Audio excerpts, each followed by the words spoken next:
Welcome back, everybody, to another episode 6 of Mundane Desperados Premier League podcast. In this week, we'll talk about the results of Week 15 and try to do some predictions for Week 16. The last week before the World Cup. I was going to say, Cristiane, Week 16, final weekend before the World Cup break. Very excited. Oh, Next weekend, we'll probably try to do a preview of the World Cup. There's a lot to talk about. I was already gonna bring some up now. Oh, well, we can do that as well, because Well, one of the things that we'll probably go into are all of the injuries. Not just hmm this weekend, but the last few weekends of some pretty big names that are now going to be excluded from this World Cup. yeah, Sadly, and a lot of them Chelsea players. yeah, and then Brazil announced their lineup today, They did. and there were some interesting missing names in there, which I will bring up when that game comes up. All right. We will get to it when we get to it. But for now, we are going to go over last weekend's games, starting with Leeds and Leeds. Bournemouth. First game of the weekend. This game, actually very surprising. I didn't watch it because, again, it was very early in the morning for us West Coasterners. Leeds wins 4-3 in sort of a goal explosion. I did not expect 7 goals to be scored in this game. Yeah, this whole weekend was just goal explosion. There were a lot of goals scored this weekend. Yeah. But in this game, Rodrigo kicks it off with a penalty kick in the 3rd minute. Then Bournemouth answers with 3 goals, one in the 7th minute, one in the 19th minute, and one just after halftime in the 48th minute. The first goal was just a simple cross and put away. Meslier, the Leeds goalkeeper, got a hand on it, couldn't quite stop it. The second goal by Billing, which Meslier stopped the first shot attempt, and then it was just a simple tap back in for goal number 2 for Bournemouth.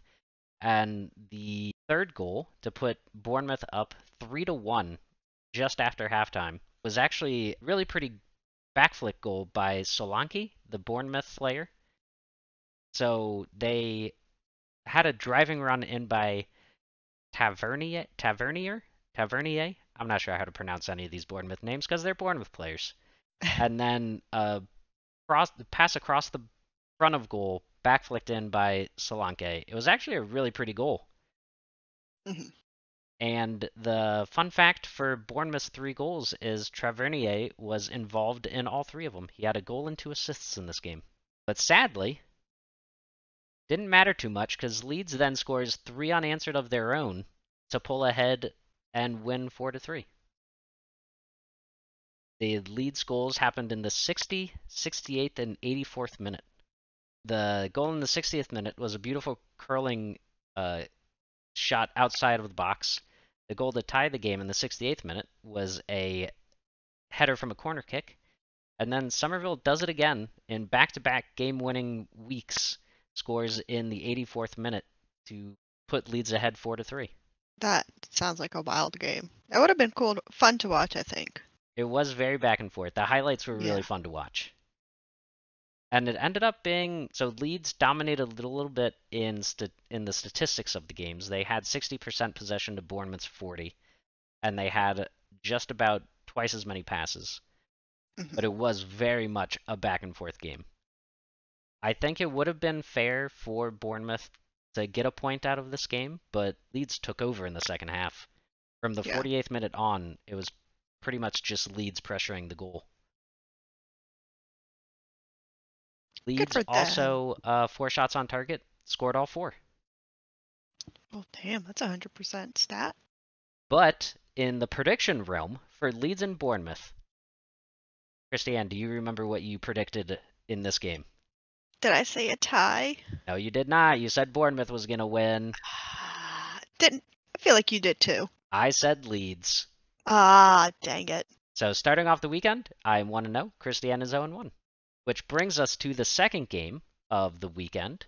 City versus Fulham, which was almost a big upset for both of us because we both said City for this. it was a very wild game. It was 1-1 for most of it, which for Manchester City against Fulham, which I'm trying to find them really quick, they're in 9th place. They could have done better. There was a very early-ish goal by Alvarez for Man City, but then they had a goal ruled out at the 24th minute because of offsides, and then a straight red card to Cancelo at the 26th minute, and a PK to Fulham, which is when because he body slammed a Fulham player. Joao, no! Yeah. I didn't actually watch the highlights for this game, but again, as you said, when I woke up and checked my phone and saw City won 2-1 with a red card, Yeah. I expected their second goal, which you'll get to not be in the 95th minute. They almost tied this game. They almost tied this game, which is what. Okay, so it was tied, like we said, for pretty much the rest of the game until our boy Haaland was subbed in the second half, gets his first goal ruled out by offsides. So City has now 2 goals ruled out by offsides in this game. And then City gets their own penalty kick, and Haaland went in, and I'm going to say it was a very weak penalty kick. But hey, it went in. They got their goal. They won. City wins 2-1. I mean, if it's a penalty kick, it's a penalty kick. But calling a Mhm. penalty kick after the 90th minute is always a bit of Yeah. moment as a fan and a viewer. Uh-huh. But City escapes Fulham, I think Yeah. is the best way to describe that game. I think that is very much fair to say. Because statistically, one of the most lopsided, I'm looking at them now, one of the most lopsided games I've seen, other Yeah. than the scoreline. They had almost 3 times as many passes, 2 times as many touches, and had 70% possession to Fulham's 30% possession. But it's the scoreboard that matters. City wins 2-1, but Fulham seemingly gave them their best effort. Yeah, Fulham should pat themselves in the back because they put them to work. Although, again, City was down a player for almost half of the first half and all of the second half. That is true. Cancelo deciding he wanted to be a wrestler for a split second instead of playing Which, in the Premier League. thanks a lot, ruined my fantasy team. That is correct. With Cancelo's red card, got -2 points for this last week's fantasy game. Yeah. Bad enough Haaland didn't play last week.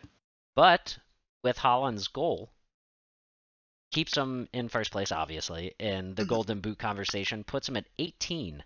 But that gives him 3 goals in the last 2 games that he's played. Yeah. So still off to a blistering pace. There are only 2 games that he's played in that he didn't score. That's pretty crazy. That's wild. He just has a knack for scoring. Where is he from again? He is from Norway. They're not in the World Cup, right? They are not. So he's going to get a nice little 2-month break while everyone else is running real hard trying to win the World Cup. So that's what's scary is he may come back and just better than he was the first half of the season. He'll be ready to go.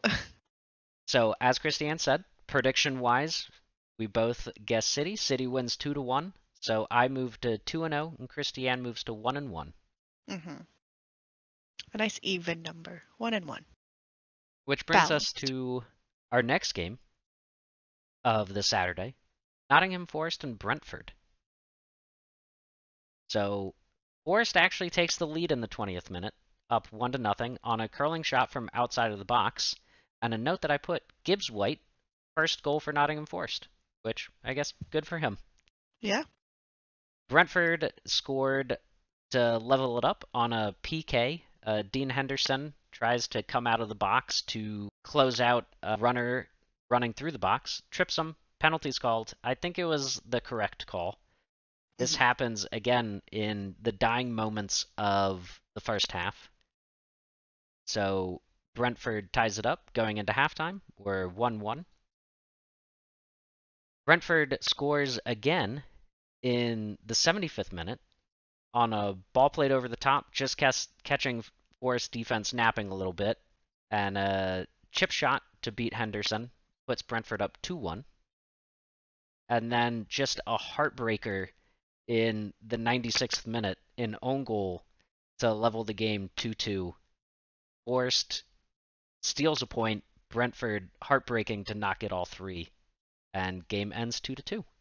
What did we say for this? We both guessed Brentford. Darn it. So with that, I go to 2-1 and you go to 1-2. I'm getting there. I'm catching up to you. Not really much else in coming out of this game. As I said, a little bit of a heartbreak that Brentford can't take the full 3 points away from this game, but statistically they're pretty evenly matched. Brentford had 52% possession to Forest's 48. So, shots on target. Nottingham Forest actually had 7 to Brentford's 2. So Nottingham Forest getting a lot of shots away. Yeah. Brentford's keeper, David Raya, keeping them in the game, had a few really nice saves, but not much else to write home about this game. Pretty even. Again, Brentford unlucky not to go away with all 3 points. Yeah. Which leads us to the next game of the weekend. Which was Wolves versus Brighton. Brighton ends up winning 3-2 with beautiful opening goal. It was Adam Lallana. Ah, okay. Which, Thank you. what a name to hear again, playing again in the Premier League. I haven't heard Adam Lallana's name in, it feels like a few years. So good to see him back in the scoring column. Yeah. And then Wolves comes back and does what I wrote down, a wacky first goal. Get it? He wibbly wobbled against the goalie and ends up kicking the ball in. So we're tied 1-1. And then Wolves get a penalty kick due to a handball. Thank you, VAR, for catching that. So then we're up 2-1. And then we get a nice header by Matoma to equalize it, 2-2. And then at the 49th minute of the first half, Wolves gets a straight red, which I'm going to say I didn't think it was a red. It looked more like a trip, and then he stumbled onto Matoma. Like, I don't think that was in any way a tackle. So I am very against this straight red. I think so was Semedo? Semedo, yeah. Semedo. And all of that was just in the first half. So 2-2, So 2 red goals card. and a straight red card, all in the Yeah, first half. all in the first half. Second half was not as crazy. Some free kicks here and there, some good shots on both sides, and then a beautiful goal by Gross at the 82nd minute. But before the game started, Wolves announced their new manager. Is the former Spain, Porto, Real Madrid, and Sevilla manager Julen Lopetegui. You wrote this note, and I was just waiting for the time when you had to pronounce this man's last name. How would you pronounce it? I wouldn't. I would just say Julen. Julen The new manager, Julen. Lopetegui. Lopetegui. That is quite the resume, and I'm excited to see what he does with Wolves. It was a weekend for new manager hires, which we'll get And to, fires. And fires, firings. which we'll get to Firings. in a game a little bit later on. Mm-hmm. But yeah, Brighton just keep on keeping on. I Yeah. mean, have to feel a little bit bad for Wolverhampton with, as you said, with the straight red, playing a man down. Yeah. Eventually, Brighton was going to score. They just had that feeling to them, especially in the second half. Ended the game with 71% possession to Wolverhampton's 29%. Wolverhampton didn't seem like they had anything left towards the end of that game. And Yeah. Brighton walks away with all 3 points. And I will repeat, did not agree with that red card. That's just my opinion. So, with that goal and assist for Adam Lallana, that was his first goal and assist of the season. So well done him. Oh, good for him. Again, first half was insane. Of all of that stuff to happen in the first half, like, I mean, feel bad for Wolves. Good for yeah. us. We both guessed Brighton. Yeah. So with Brighton's 3-2 win, that puts myself at 3-1 for the weekend and Cristiane at 2-2 for the weekend. Again, very even, 2-2, balanced. And the game to end Saturday, Leicester and Everton. With watching the game and then rewatching the highlights, Everton had their chances early. They had 2 shots on goal. Danny Ward making some great saves for Leicester, keeping it 0-0 up until the 45th minute. At the dying minutes of halftime, Youri Tielemans scores a beautiful volley outside of the penalty box to open up the scoring 1-0 to Leicester. Second half, Everton comes out, tries to play a little bit more attacking. Calvert-Lewin had a few really good shots that Danny Ward saved. Great play by the Leicester goalie. And then Harvey Barnes to end the game, scoring in the 86th minute to put Leicester up 2-0. Not much really else happened out of this game. Everton had a few good scoring chances, but Leicester just a little bit too much in the shots on goal.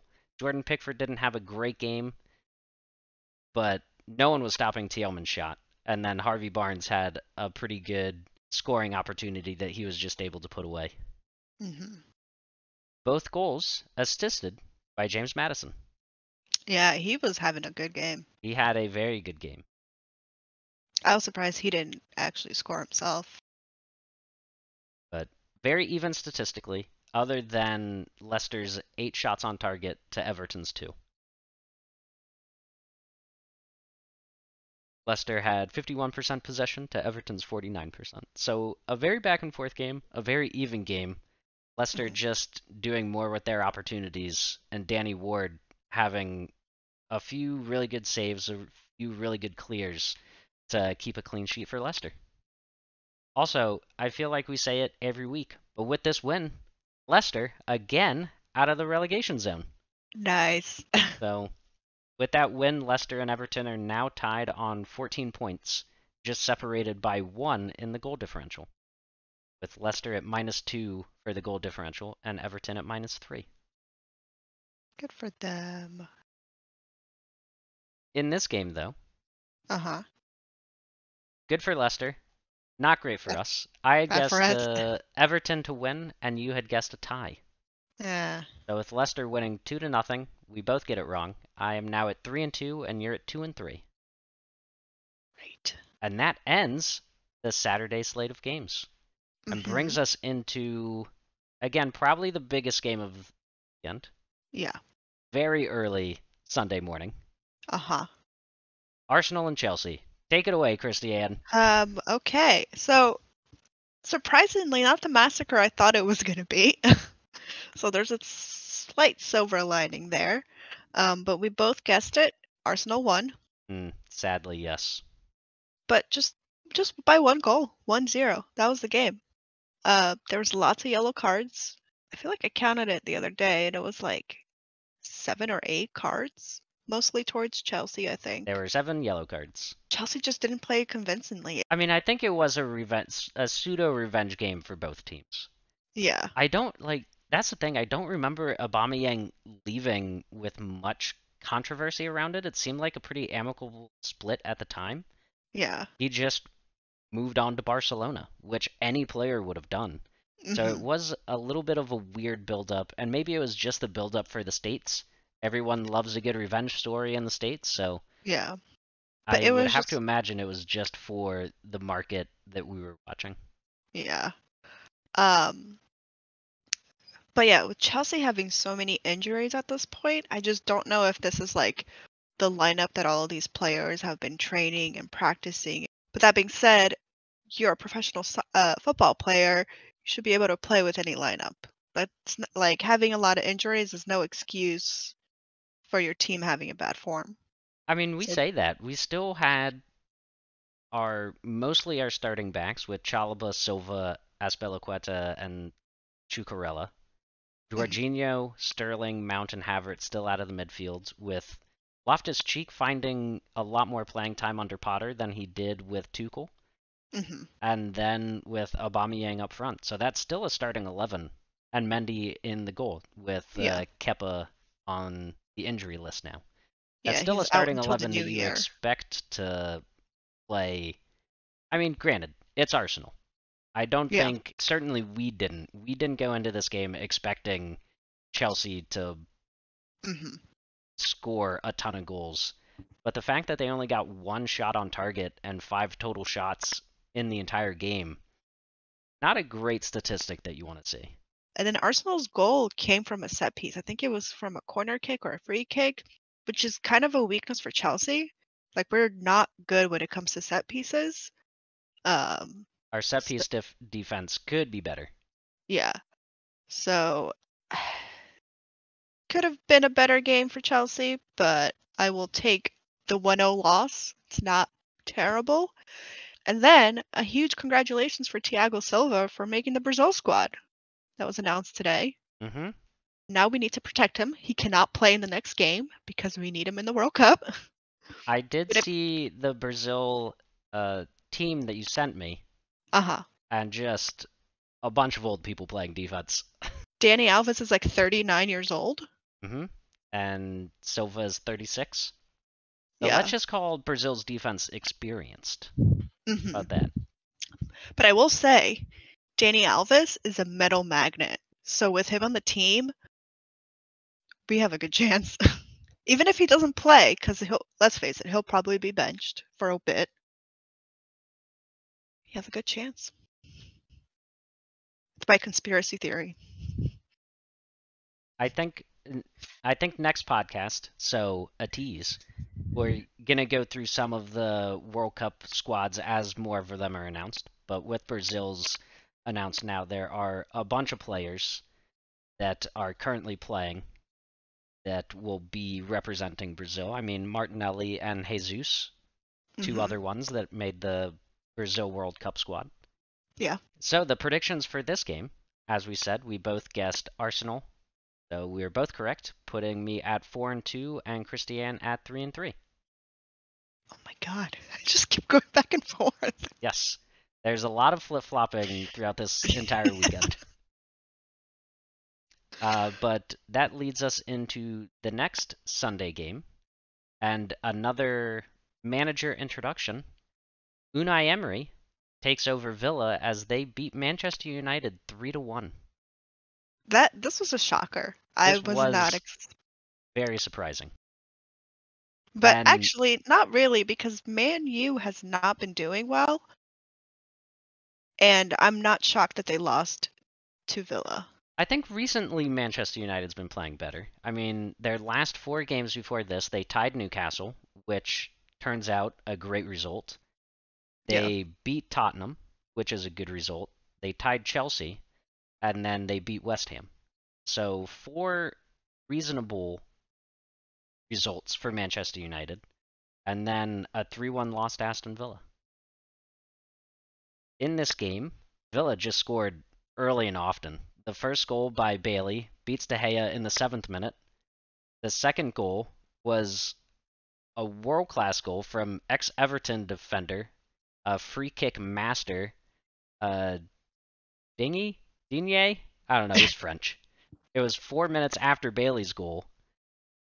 This was his first start in 6 games and gets a goal off of a free kick. Manchester United's only goal came in right before halftime on a Ramsey deflection from a Luke Shaw shot that was going wide. So unlucky deflection by Ramsey. But then instantly redeems himself 4 minutes after halftime in the 49th minute to put the game away. Villa wins 3-1. Did not see that coming. No, the Aston Villa goalkeeper Martinez had himself a great game. He had 3 saves, but all 3 saves were probably going to go in. One, especially a header from Cristiano Ronaldo. Point blank range, a great save by Martinez. So, not much of a back and forth game.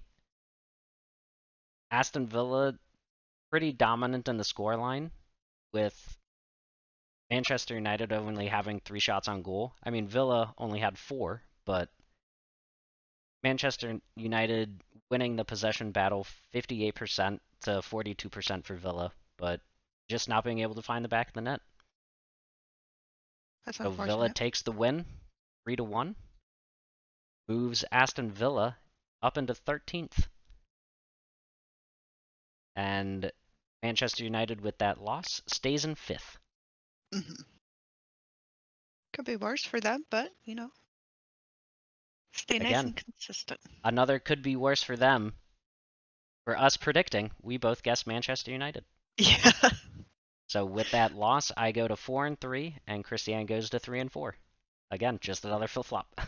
Whoops. And we're about to flip-flop again because the next game, Southampton versus Newcastle. My goodness. Newcastle wins 4-1. Newcastle Goal. can't stop scoring goals. No, they can't. It's Which, sure, win the whole thing. I don't care. As long as it's not Arsenal. We got goals by Almiron, Chris Wood, Woodlock. Oh, and Guimarães. Here's the guy. the And then, Brazilian midfielder got called up to the World Cup squad. yeah, congratulations. And then one goal by Perot for Southampton. And then after this defeat, Southampton fires their manager, Ralph. Not Poor gonna Ralph. Poor Ralph. But the rumor is that the owners called him up after this game and asked him, "Hey man, do you see a way out of the bottom four?" And he just straight up said no. So he's out. Yeah, Be not the curious. answer you would want to hear as an owner of a football club. But it's an honest answer. But the Southampton team is so young that I feel like they could probably adapt to any new manager, and hopefully with a new manager, they can probably work them a little bit better. So I'll be curious to see who they hire. But Newcastle defense had to work quite a bit during this game. They did not get to just sit back and relax. Southampton tried their hardest, and Almiron now has 7 goals in 7 Premier League games. He is on a tear. He is playing very well. So if you need to swap someone out on your team, your fantasy league team, you might want to consider him. He is now tied for 4th in the goal race. Again, Erling Haaland with 18. Harry Kane will get 2 with 11.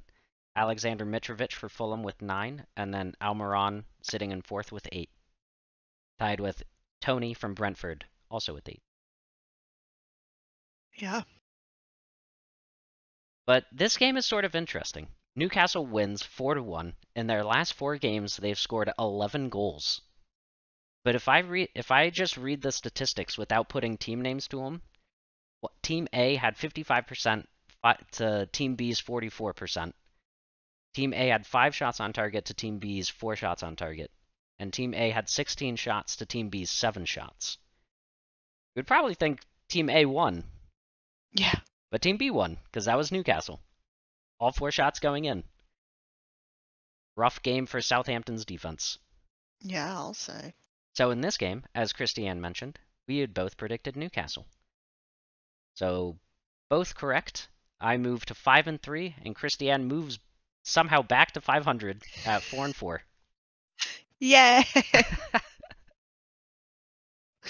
Which brings us to the next game of the weekend, West Ham and Crystal Palace. There were 2 goals in the first half, going into halftime 1-1.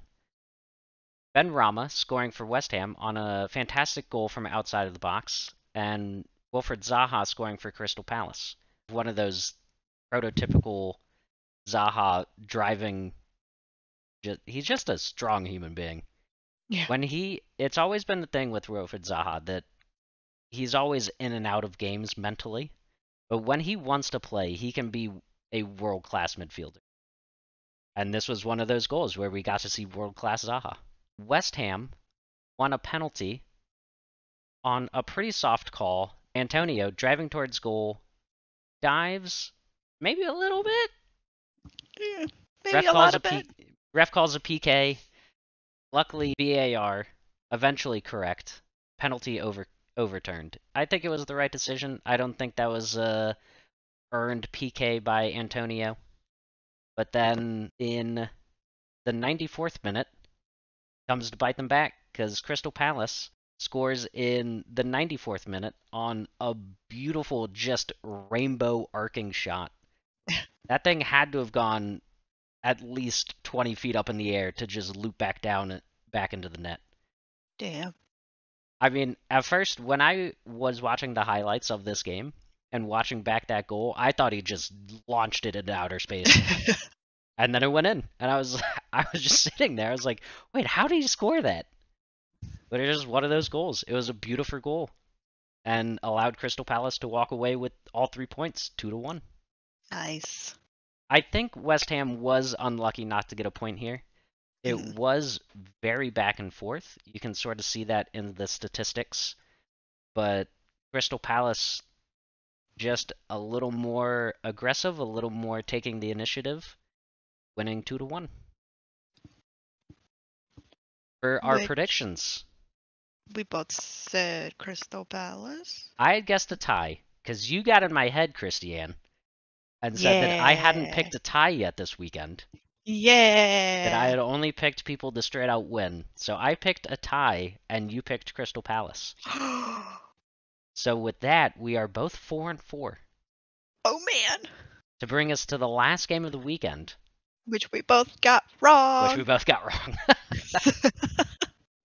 Last game of the weekend was Tottenham Hotspurs versus Liverpool. Kind of a shocker, in my opinion, because Liverpool not been playing well. But the Spurs tried their hardest. They just could not get a goal in the first half. Mo Salah gets an easy goal in. And then the second goal, again, just looked easy. Hugo Lloris, I don't know what you're doing, man, but you just let 2 easy goals in. I think Spurs should have gotten a PK in the first half. Alexander-Arnold just shoved a Spurs player down on the box, which I don't remember if it went to VAR or not. I don't think so because Liverpool strikes again. We all know Liverpool always gets their way when it comes to VAR or not. If we end up doing the entire season, that will probably not be the last time you hear Christiane say that. Yeah. It looks better in writing, but Spurs managed to get a goal in. That being said, a shocker in the Brazil squad, which we probably will get into more next week. Firmino did not get called up, That was which surprising. I was When going to ask you, do you think it's due to Liverpool's just having a bad form this beginning of season? he hasn't been playing poorly. He hasn't been a starter for Liverpool, but anytime he comes on, he's one of the best players. He hasn't scored in a while. Yeah. He hasn't scored in his last 5 games, but he still does have 6 goals for the season, Yeah. which is tied. Right now he is in 8th in the goal race, tied with Phil Foden, Mo Salah, and Callum Wilson and Yeah. Wilfried Zaha. So it's not like he's playing poorly. Yeah. I think there are just so many good Brazilian forwards. Like in the list of Antony, Gabriel Jesus, Martinelli, Neymar, Pedro, Rafinha, Richarlison, Rodrigo, and Vinicius Jr. Who are you going to Yeah. leave off that list for Firmino? Well, from what I heard is that Pedro took his spot. Could be, but Pedro is a Yeah. very good player in his own right. So Yeah. I'm not saying he's not. I'm just saying it was a shocker to see his name not on the list. Mhm. Which Yeah, I do feel bad, but hey, that's how the game goes. that's international soccer. Yeah. Which is a bummer because I don't know how old he is, but I feel like, again, this might be his last chance. He looks young, but it might just be the really white teeth he has. We both picked Tottenham for this game, so Mhm. that puts us both at 5-5 for the weekend. Yay, we're even. But it was very surprising, as you said, Liverpool, their past 2 games, which we talked about at length, lost to Nottingham Forest, lost to Leeds, and then beating Tottenham.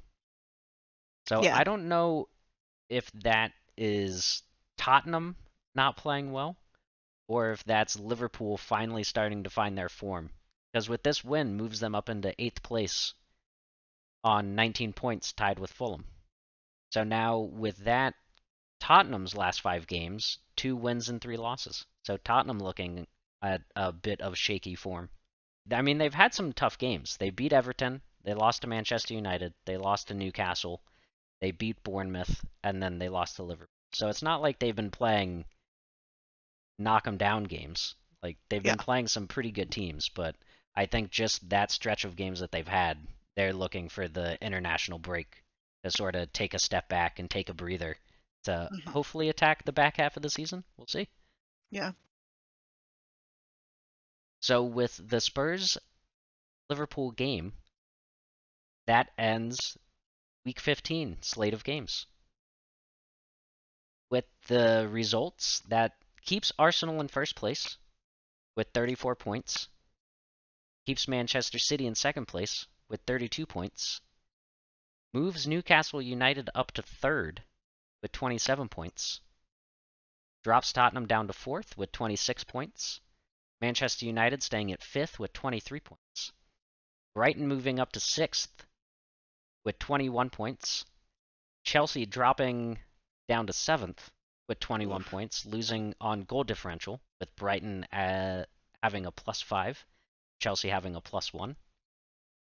Liverpool moving up into 8th on 19 points, tied with Fulham, just on goal differential. Liverpool with +9, Fulham with a -1. And Crystal Palace also with 19 points in 10th place on a -2 goal differential. So that is your top 10 as it stands after week 15. Some shockers in there. I think the Liverpool one is a little bit. I'm not super shocked by it, but just with the 2 results Liverpool had coming back to back, I didn't expect them to beat Tottenham. Same. I also didn't expect Newcastle to score 4 goals again, but they can't stop scoring goals right now. Yeah. Villa beating Please don't Manchester stop. United, I think, is the most surprising game from this past weekend. Agreed. But that brings us into the final weekend before the World Cup break, week 16. Again, there are 8 games on Saturday. Someone doesn't Oh, like us. jeez. Some scheduling overlord of the Premier League But just hey, at has it least out the for us. Chelsea game is going to be at a reasonable time for us. Games starting at 4:30 in the morning.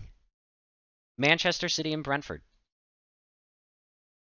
I I'm going think to say this is a pretty City. easy one. I think Yeah. we're both going to say City. Game 2, Bournemouth and Everton. I'm going to say a tie.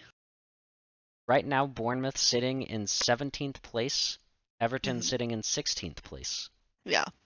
Bournemouth coming off of 4 consecutive losses, and as we just talked about, Everton coming off a loss to Leicester. Yeah, I'm going to say a tie. This one's tough. I want to say a tie, so I will. A tie. That was easy. Yep. Next game of the weekend, Liverpool and Southampton. Part of me wants to say Liverpool, but the fact that they've lost to Nottingham Forest, I'm going to say a tie again. I'm going to go with Liverpool. I think this win against Tottenham turns around. He said that last time when they also won by a lot. I did, and then they lost, but this is where it sticks. Eventually it has to stick. I'm pretty sure I said that when they beat West Ham, and then they immediately lost to Nottingham Forest. But I think Mo Salah scoring goals can only be a good thing for Liverpool, and I think they beat Southampton.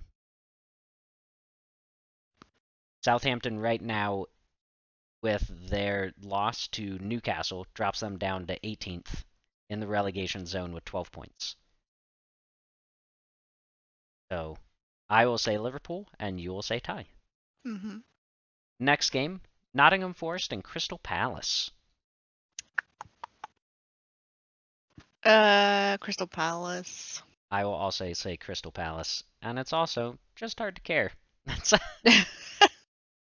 Crystal Palace in 10th, Nottingham Forest still down in 20th with 10 points. Tied with Wolverhampton, though. Both teams on 10 points. Follow-up game, Tottenham and Leeds. I'm going to say Tottenham.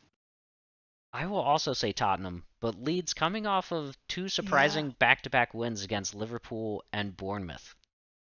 Running with some momentum right now. Scoring a combined 6 goals in those 2 games. But I think I will still have to go with Tottenham. Which brings us to West Ham and Leicester. West Ham Uh, coming off of 2 losses. Leicester coming off of a win. Both are tied on 14 points, with Leicester having a -2 goal differential and West Ham having a -3 goal differential. I'm going to say Leicester. From what I saw in the last game. I also want to say Leicester, but to shake it up a bit, I'm going to say it's going to be a tie. Brings us to what I think will be the biggest game of this weekend. Oh, Newcastle and Chelsea. this is a tough one. I'm inclined to say a tie. But Newcastle coming Newcastle off of 4 consecutive wins. Again, when, as I said, they've scored 11 goals in those 4 wins. yeah. Chelsea coming off of a win, 2 draws, and 2 losses. This is tough. This is tough. I'm going to say Newcastle, Yeah, which sucks. But Newcastle's given up 11 goals this season, which is tied for Arsenal for fewest. And Chelsea just can't seem to score. yeah. Dang it. Yeah, I'll probably.